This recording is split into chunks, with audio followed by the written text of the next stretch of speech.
గురువు గారి నుండి డిఎన్ఏ ఆస్ట్రాలజీ ప్రకారంగా మీ జాతక పరిశీలన చేయించుకుని సలహాలు మార్గదర్శకాలను పొందాలంటే మా త్రిశక్తి డిఎన్ఏ ఆస్ట్రాలజీ యూట్యూబ్ ఛానల్లో మరిన్ని వీడియోలు చూసి ఒక అవగాహనకు వచ్చాక మీకు ఉపయోగపడుతుందనిపిస్తేనే ఫోన్ ద్వారా కానీ లేదా డైరెక్ట్గా కానీ అపాయింట్మెంట్ కొరకు సంప్రదించగలరు. అందరికీ నమస్కారములు. నేను మీ గుణబ్రహ్మ సరస్వతి. ఈరోజు మనము క్లాస్లో తెలుసుకోబోయే అంశం ఏమిటంటే 1-7-7-1 సంబంధముతో 11వ భావము ఎలాంటి సంబంధాన్ని కలిగి ఉంటుంది, లగ్నాధిపతి ఒక భావంలో ఉంటే వివాహానికి సంబంధమైన విషయాల్లో మనం ఎలా చూడాలి అన్న అంశాలని తెలుసుకోబోతున్నాం. జనరల్గా లగ్నములో అమరి ఉన్నటువంటి గ్రహం, అలాగే లగ్నాధిపతి వెళ్ళి ఒక భావములో అమరి ఉండడం, అలాంటప్పుడు ఆ భావానికి ఈ భావానికి ఉండే సంబంధం, అదే సమయంలో దానికి దీనికి ఉండే వ్యత్యాసం ఏమిటి, వీటినే మనము ఈ వివాహానికి సంబంధించినటువంటి విషయాల్లో చూస్తూ వస్తున్నాం.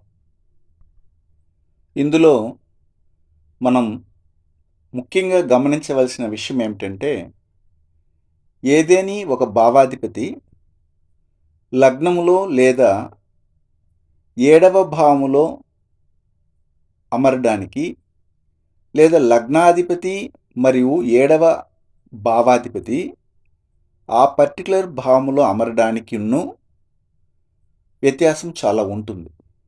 అందుకు మనం చాలా ఎగ్జాంపుల్స్ కూడా చూస్తూ వస్తున్నాం. అలాంటి ఒక చిన్న శాంపిల్ ఈ క్లాస్లో మనము చూడబోతున్నాం.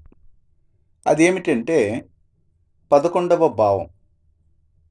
ఈ 11వ భావం ద్వారా మనకు లభించే ఫస్ట్ ఇన్ఫర్మేషన్ ఏమిటి? 11వ భావం అనేది కుజుని యొక్క కర్మ రిజిస్ట్రీని చెప్పగలిగే భావం. అవును కదా? ఎందుకంటే కాలపురుషునికి 11వ భావం అనేది కుంభం వస్తుంది. ఆ కుంభము అనేది కుజుని యొక్క కర్మారీషిని చెప్పగలిగే ఇల్లు. ఈ కుంభము శనికి మూల త్రికోణ ఇల్లు కూడాను. ఈ శని పుట్టినటువంటి నక్షత్రం ఏమిటి? రేవతి నక్షత్రము. ఈ రేవతి నక్షత్రం మూలంగా శని అనే ఆ గ్రహానికి కుజుని యొక్క కర్మారిష్టి ఉంటుంది. అప్పుడు శనికి మూల త్రికోణ ఇల్లుగా వస్తున్నటువంటి ఈ కుంభము, ఆ ఇల్లే కుజుని యొక్క కర్మారిష్టిని కలిగి ఉంటుంది కదా, కుజుని యొక్క దోషాన్ని కలిగి ఉంటుంది కదా. అప్పుడు కుంభరాశి లేదా కుంభ లగ్నమే తీసుకుంటాం. కుంభ భావము కాలపురుషునికి 11వ భావంగా ఉంది, అవునా కాదా? అప్పుడు మన జాతకములో కుజుని యొక్క కర్మారిషిని ఏ భావం ద్వారా రేడియేట్ అవుతుందని మనం అనుకుంటాం. అది చూస్తే అది భావరీత్యా 11వ భావం కదా. అంటే 11వ భావాధిపతి మూలంగానే అది పనిచేస్తుంది అని దాని అర్థం. కానీ జనరల్గా ఏ విధంగా మనం కన్సిడర్ చేస్తామంటే, ఇప్పుడు 11వ భావాధిపతి లగ్నంలో అమరి ఉన్నారు అనుకుందాం. అంటే 11వ భావాధిపతి వెళ్ళి లగ్నంలో అమరి ఉన్నారు అనుకుంటే, అప్పుడు ఆ గ్రహం యొక్క 7వ దృష్టి ఖచ్చితంగా ఏ భావాన్ని తాకుతుంది? 7వ భావాన్ని తాకుతుంది. ఇదే 11వ భావాధిపతి ఒకవేళ 7వ భావములో అమరి ఉన్నారు అయినట్లయితే, ఆ 11వ భావాధిపతి యొక్క దృష్టి మళ్ళీ లగ్నాన్ని తాకుతుంది కదా. అలాగైతే 11వ భావాధిపతి లగ్నంలో అమరినా కానీ లేదా 7వ భావములో అమరినా కానీ అన్ని గ్రహాలకి ఉన్నట్టు సమసప్తమ దృష్టి ఈ యొక్క గ్రహాన్ని కూడా ఉంటుంది. కాబట్టి వారి యొక్క 7వ దృష్టి వారి యొక్క ఆపోజిట్ ఇంటికి పడుతుందా లేదా? అంటే ఆ ఆపోజిట్ ఇంటిని తాకుతుందా లేదా? ఖచ్చితంగా తాకుతుంది. కాబట్టి 1, 7 ఇందులో ఈ 11వ భావాధిపతి ఎక్కడ అమరి ఉన్నా గానీ, అది ఇంకొక ఇంటిని కూడాను బాధిస్తుందని దాని అర్థం. దాని యొక్క తత్వాన్ని చెడుపుతుందని అర్థం. అప్పుడు కుజుని యొక్క కర్మ రిజిస్ట్రీ 2 ఇండ్లకి స్ప్రెడ్ అవుతుందని మనం తీసుకుందాం. ఇది మనకు ఉన్నటువంటి జనరల్ అయినటువంటి ఒక అవగాహన. కానీ ఇందులో మనం గమనించవలసిన విషయం ఏమిటంటే, అది మనం బాగా గమనిస్తే 11వ భావాధిపతి 7వ భావంలో అమరడానికి, 7వ భావాధిపతి వెళ్ళి 11వ భావంలో అమరడానికి చాలా చాలా వ్యత్యాసం అనేది మనం గమనించవచ్చు. అది ఎలాగంటే 7వ భావాధిపతి 11వ భావంలో అమరితే 7వ భావం ఎవరు? భార్య లేదా భర్తను గురించి చెప్పే భావము కదా. అలాగే 7వ భావం ఎవరు? అమ్మకు అమ్మ. అంటే 4కి 4 అమ్మకు అమ్మ, అమ్మమ్మ లేదా పెద్దనాన్న అనే బాంధవ్యం. ఎందుకంటే 7వ భావం అంటేనే అది మనకు మాత్రమే 7వ భావం. కానీ 7వ భావం అనేది తండ్రి 9 అయితే తండ్రికి జ్యేష్ఠ సహోదరులు. తండ్రికి 9కి 11వ భావం. అప్పుడు 7వ భావం అవుతుంది కదా. అంటే తండ్రి యొక్క జ్యేష్ఠ సహోదరులు 7వ భావం అవుతుంది. అలాగే మన తల్లి యొక్క ముఖ్యంగా బిజినెస్ పార్ట్నర్, తల్లి యొక్క తల్లి 7కి 4కి 4 తల్లి యొక్క తల్లి. అలాగే మన బిజినెస్ పార్ట్నర్ తీసుకుంటే 7వ భావమే కదా. ఇప్పుడు బాగా గమనించండి, 7వ భావం అనేది తల్లికి తల్లి అని మనం చెప్పుకున్నాం. 7వ భావం అనేది బిజినెస్ పార్ట్నర్ అని చెప్పుకున్నాం.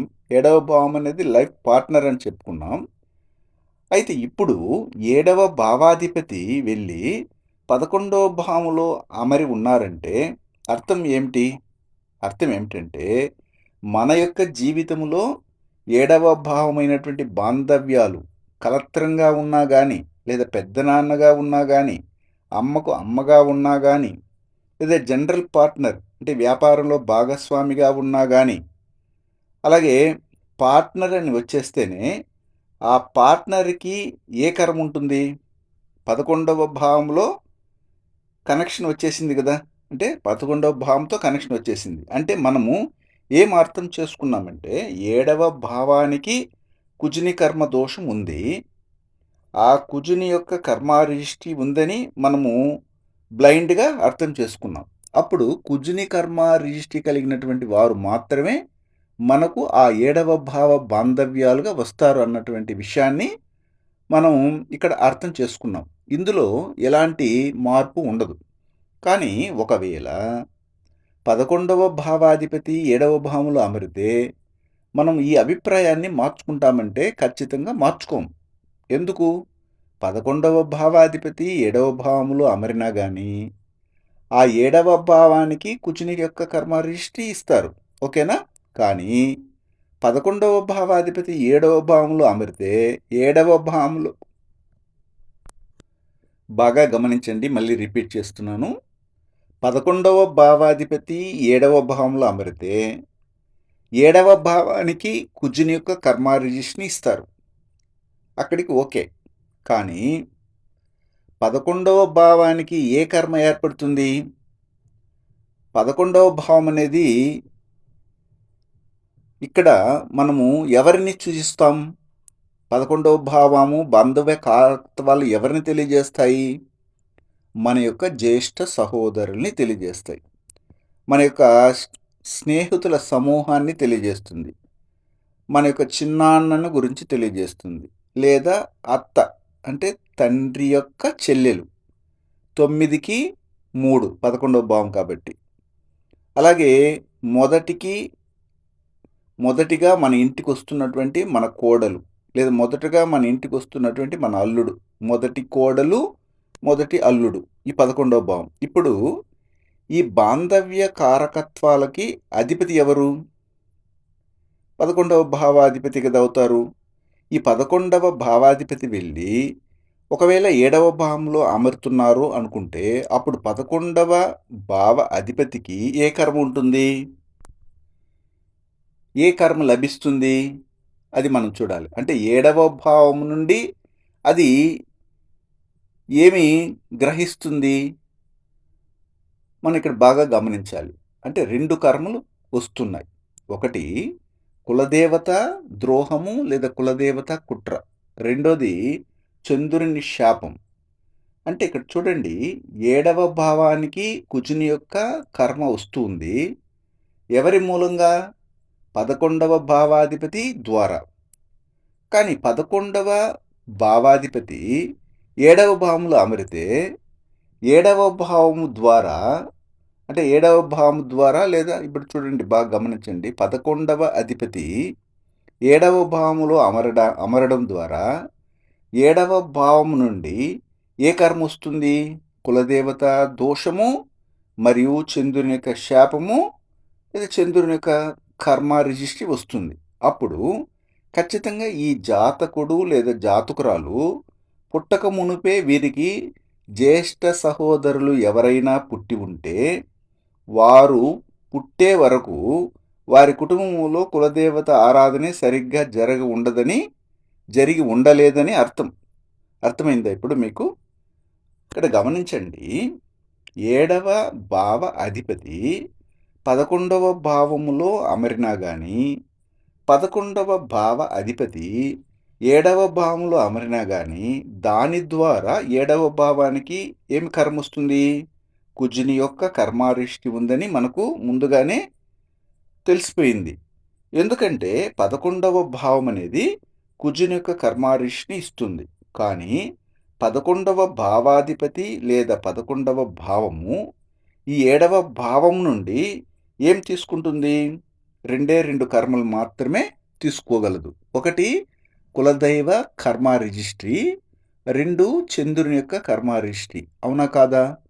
ఇప్పుడు మనకు ఒక డౌటు రావచ్చు. అదేమిటంటే ఒకవేళ మన జాతకంలో లగ్నంలోనే శుక్రుడు లేదు, అంటే లగ్నంలో శుక్రుడు లేదు, రాశి నక్షత్రము లేదా లగ్నం పడిన నక్షత్రం కానీ లగ్నాధిపతి పడిన నక్షత్రం కానీ ఇందులో ఒకటి కూడాను అశ్విని మక మూల నక్షత్రాల్లో దేనిలోనూ తాకలేదు, పడలేదు, టచ్ చేయలేదు.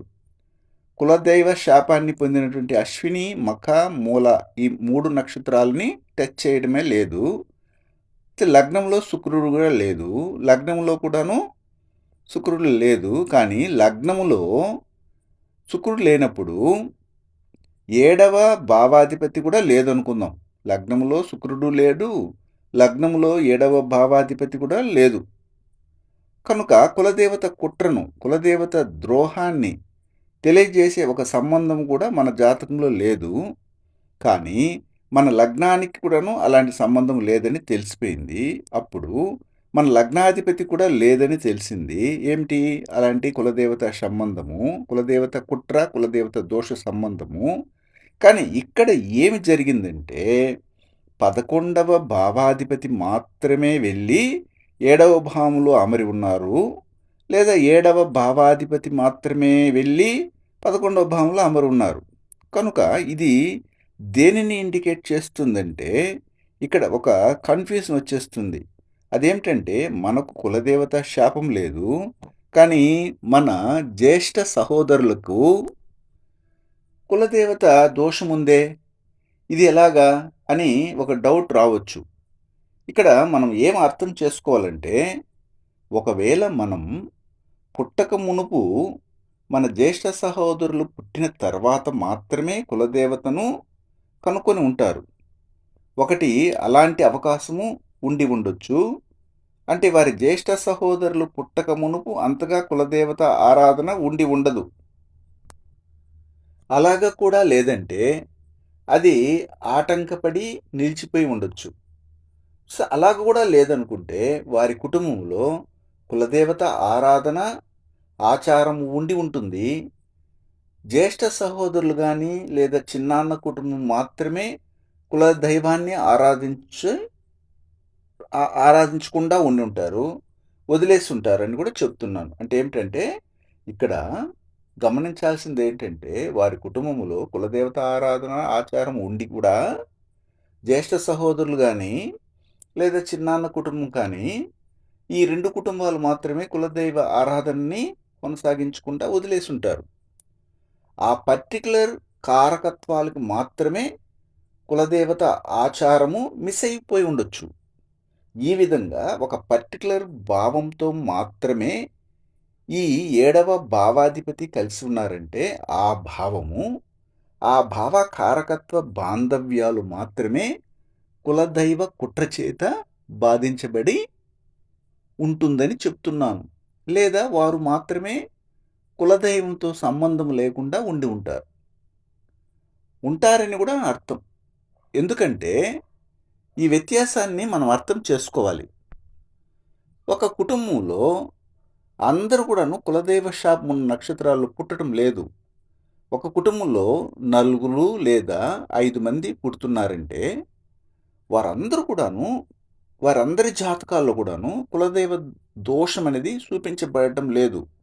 నేను గమనించినటువంటి జాతకాల్లో ఒక బిడ్డ జాతకంలో కులదైవ శాపం అనేది చూపుతుంది. ఇంకొక బిడ్డ జాతకంలో కులదైవ శాపం అనేది డైరెక్ట్గా చూపబడటం లేదు, ఇండైరెక్ట్గా కనబడుతుంది. మరొక బిడ్డ జాతకంలో చూస్తే అది కనబడటమే లేదు. ఎందుకంటే మొదట ఆ 2 బిడ్డలు పుట్టిన తర్వాతే వారు కులదేవతను కనుక్కొని ఉంటారు. కులదైవ ఆరాధనని ప్రారంభించి కూడా ఉంటారు. అందువలనే 3వ బిడ్డ జాతకములో మనం చూసినప్పుడు లేదా 4వ బిడ్డ జాతకంలో మనం చూసినప్పుడు కులదేవత శాపం అనేది దోషం అనేది ఉన్నట్లుగా మనకి ఆ జాతకంలో చెప్పబడి ఉండదు. అంటే ఏమిటి?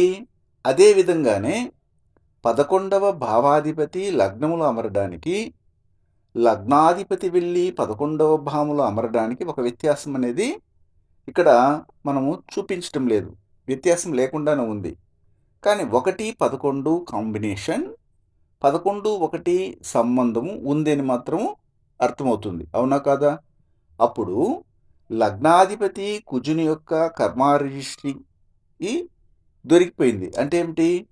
అప్పుడు లగ్నాధిపతి అనేది కుజుని యొక్క కర్మ రిజిస్ట్రీకి దొరికిపోయింది. కానీ 11వ అధిపతి లగ్నంలో అమరినా కానీ లేదా లగ్నాధిపతి 11వ భావంలో అమరినా కానీ దాని ద్వారా 11వ భావానికి ఏం లభిస్తుంది? 1వ భావం ఏమిస్తుంది? గురు యొక్క కర్మారిష్ని ఇస్తుంది. అయితే 11వ భావాధిపతి 7వ భావంలో అమరినా కానీ లేదా 7వ అధిపతి 11లో అమరితే 11వ భావానికి ఏమిస్తుంది? కులదైవ శాపము, చంద్రుని కర్మారిష్టి వస్తుంది. ఎందుకు? 1, 11, 11, 1 కాంబినేషన్ ద్వారా 11వ భావానికి గురు యొక్క కర్మారిష్టి, సంతాన దోషం యొక్క కర్మారిష్టి లభిస్తుంది. అంటే ఒక భావాధిపతి ఒక ఇంట్లోకి పోయి అమరుతున్నారు. ఆ భావము నుండి ఈ భావ అధిపతికి ఏం లభిస్తుంది? ఈ గ్రహము ద్వారా దానికి లేదా ఆ గ్రహ అధిపతి ద్వారా ఆ భావానికి ఏమి లభిస్తుంది? దీనిని మనం ఏం చేస్తామంటే ట్రాన్స్మిషన్ అంటాం. ఇదే కర్మ ఒక చోట నుంచి ఇంకొక చోటకి పరివర్తనం చేయబడే సూక్ష్మమైనటువంటి విధానం. ఈ జ్ఞానంతోనే మీరు జాతకంలో అప్లై చేసి చూస్తేనే మీకు చాలా చాలా రహస్యాలు అనేవి అర్థమవుతూ ఉంటాయి. లేదంటే ఏదో పైకి చూడడం అనేది ఉంటుంది. ఇప్పుడు నేను చెప్పే లెసన్స్ అనేవి విన్నంత వరకు బాగా అర్థమైనట్టుగా అనిపిస్తూ ఉంటాయి. తర్వాత విని పూర్తయిన తర్వాత మీరు ఏం నేర్చుకున్నది ఏమనంటే ఏం అర్థం కాకుండా పోయే విధంగా కూడా ఉంటుంది. అందువల్ల నేను చెప్పినప్పుడు మీరు ఒక చార్ట్ని ఫామ్ చేసుకొని ఆ చార్టులో 1, 7, 11 భావాల్ని గుర్తించి ఒక భావాధిపతి ఇంకొక భావంలో అమరినప్పుడు ఆ భావానికి ఈ యొక్క భావాధిపతి ఏమిస్తారు, ఆ భావము ఈ భావాధిపతికి ఏమిస్తారు. ఒక ఇంట్లోకి వెళ్ళి ఇంకొక గ్రహం అమరినప్పుడు ఈ గ్రహము ఆ ఇంటికి ఏమిస్తుంది, ఆ భావము ఈ ఇంటికి ఏమిస్తుంది. దానికి దృష్టి చూసినప్పుడు ఆ దృష్టిలో ఆ యొక్క భావాధిపతి ఈ యొక్క గ్రహాధిపతికి ఈ భావాధిపతికి ఏమిస్తారు. ఇలాంటి విషయాలని కూడాను మీరు అబ్జర్వ్ చేసి ముందుకెళ్తే మీకు సబ్జెక్ట్ అనేది క్లియర్గా అర్థం అవ్వడానికి అవకాశం అనేది ఉంటుంది. అప్లై చేసి చూడండి. అలా అప్లై చేసి చూస్తే అనేకమైన రహస్యాలు ఒకదానితో ఒకటి సంబంధపడి మరెన్నో కొత్త కొత్త విషయాలు కూడాను మీకు మీరుగానే కనుగొనే అవకాశం కూడా ఉందనడంలో ఎలాంటి సందేహమే లేదు.